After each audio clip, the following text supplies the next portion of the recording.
Assalamualaikum warahmatullahi wabarakatuh. Halo sahabat cerita kehidupan. Apa kabar kalian semua? Syukur alhamdulillah kita bisa berjumpa lagi di channel ini. Salawat dan salam selalu tetap tercurah kepada junjungan kita, Nabi besar Muhammad Sallallahu Alaihi Wasallam. Tidak lupa kami sampaikan salam sehat, salam sejahtera. Semoga kita semua tetap dalam lindungan Allah Subhanahu wa Ta'ala.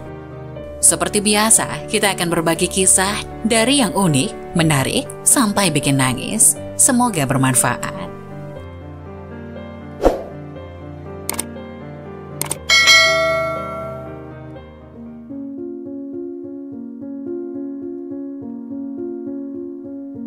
Astagfirullah, kisah seorang ahli tahajud yang tidak mendapatkan jaminan surga, ternyata semasa hidup melakukan hal ini. Tahajud adalah salat malam yang istimewa karena memiliki banyak keutamaan. Namun dibalik itu terdapat sebuah alasan yang membuat seseorang ahli tahajud tidak mendapatkan jaminan surga, padahal ia rajin salat selama 20 tahun. Simak kisahnya. Perintah salat tahajud ini sebagaimana disebutkan dalam Al-Quran Surah Al-Isra ayat 79 yang artinya, dan pada sebagian malam hari bersembahyang tahajudlah kamu sebagai suatu ibadah tambahan bagimu. Mudah-mudahan Tuhanmu mengangkat kamu ke tempat yang terpuji. Dalam dalil lain, Rasulullah SAW bersabda, sebaik-baik puasa setelah puasa Ramadan adalah puasa pada bulan Allah. Sebaik-baik sholat setelah sholat wajib adalah sholat malam. Hadis riwayat Muslim. Mengutip buku Keajaiban Tahajud, Subuh, dan Duha untuk Hidup Berkah, Bergelimang Harta, Sukses dan Bahagia oleh Farid Taufik Al-Jaqwin, ada sebuah kisah tentang seorang ahli tahajud yang bernama Abu bin Hashim. Ia sangat rajin melakukan sholat tahajud dan dalam 20 tahun tak pernah meninggalkannya.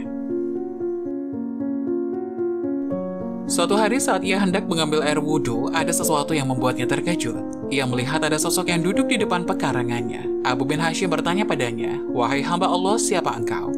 Orang tersebut tersenyum lalu berkata, "Saya adalah malaikat utusan Allah." Lalu Abu bin Hashim bertanya kembali, "Apa yang kamu lakukan di sini?" Malaikat tersebut menjawab, "Saya diberitahu untuk menemukanmu, pelayan Allah." Melihat malaikat yang memegang buku yang cukup tebal, lalu Abu bin Hashim bertanya, "Malaikat, buku apa yang kau bawa?" Malaikat menjawab, "Ini adalah koleksi nama-nama kekasih Allah." Mendengar ucapan malaikat tersebut, Abu bin Hashim berharap ada namanya tercatat, karena ia telah rajin sholat tahajud selama 20 tahun. Ia pun bertanya, "Oh malaikat, apakah namaku tertera dalam buku yang kamu bawa?"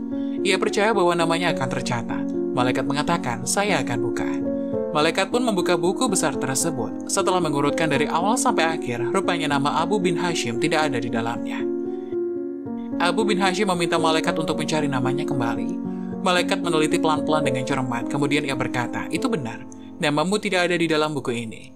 Abu bin Hashim pun bergetar lalu jatuh di depan malaikat. Ia menangis dan mengeluarkan air mata yang sangat banyak. Ia menyesali dan berkata, "Kehilangan diri saya yang selalu berdiri setiap malam di tahajud dan bermunajat, tapi nama saya tidak ada di dalam kelompok pecinta Allah." Keluhnya yang masih menangis sesanggukan. Malaikat berkata lagi, "Wahai Abu Hashim, saya tahu Anda bangun setiap malam saat yang lain tidur, wudhu dengan air dingin saat yang lain tertidur di tempat tidur. Tapi tangan saya dilarang bahwa Allah menuliskan nama Anda." Kemudian Abu bin Hashim kembali bertanya, "Apa penyebabnya?" Malaikat pun menjelaskan, "Anda bersedia pergi ke Allah, tapi Anda bangga pada diri sendiri dan bersenang-senang memikirkan diri sendiri. Tetanggamu ada yang sakit atau kelaparan, tapi kau bahkan tidak melihat atau memberi makan. Bagaimana mungkin kami bisa menjadi kekasih Tuhan jika Anda sendiri tidak pernah mencintai makhluk yang diciptakan oleh Allah?" kata sang malaikat. Mendengar apa yang disampaikan malaikat, Abu bin Hashim serasa disambar petir di siang bolong. Dia menyadari bahwa hubungan pemujaan manusia tidak hanya untuk Allah Subhanahu wa Ta'ala, tetapi juga untuk sesama manusia. Adapun kisah wanita rajin sholat dan puasa setiap hari tapi masuk neraka karena tetangga. Hidup damai dengan tetangga adalah impian semua orang, khususnya para wanita yang lebih sering berada di rumah. Selain kehidupan yang tenang dan damai di dunia, berhubungan baik dengan tetangga juga membuat kita bisa beribadah dengan tenang untuk bekal akhirat nanti. Mungkin sebagian orang, khususnya para wanita, banyak yang tidak menyadari bahwa hubungan yang buruk dengan tetangga dapat membuat ibadah seseorang menjadi sia-sia dan bahkan menempatkan seseorang wanita di dalam neraka. Ada seorang wanita yang senantiasa mendirikan sholat malam dan rajin berpuasa setiap hari, namun tempat kembalinya adalah neraka jahanam. Disebabkan karena wanita tersebut melakukan suatu hal yang sering diremehkan oleh banyak kaum muslimin. Para sahabat telah menyebutkan tentang dua orang wanita. Salah satunya adalah wanita yang banyak melakukan ibadah, namun ia sering menyakiti tetangganya. Yang kedua adalah wanita yang tidak banyak melakukan sholat sunnah, namun ia tidak pernah menyakiti tetangganya. Maka Rasulullah Shallallahu Alaihi Wasallam menjelaskan bahwa orang yang menyakiti tetangganya tempatnya berada di neraka.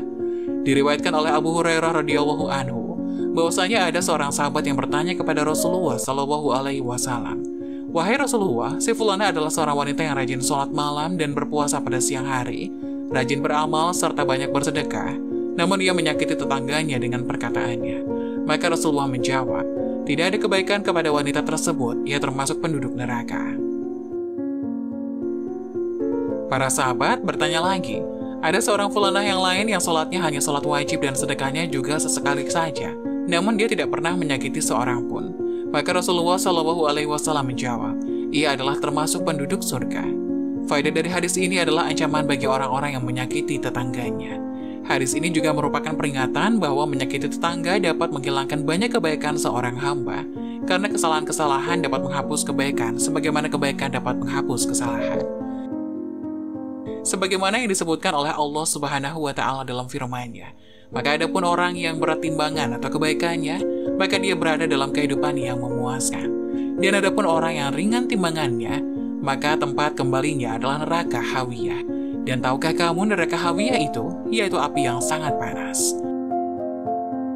Maka neraca manakah yang lebih berat, kelak itulah yang menentukan apakah kelak berada di neraka atau di surga. Semoga penjelasan tadi dapat memberikan hikmah dan bermanfaat untuk penonton semuanya. Jangan lupa like, subscribe channel ini agar tidak ketinggalan info-info bermanfaat lainnya. Sekian dari kami, terima kasih. Wassalamualaikum warahmatullahi wabarakatuh.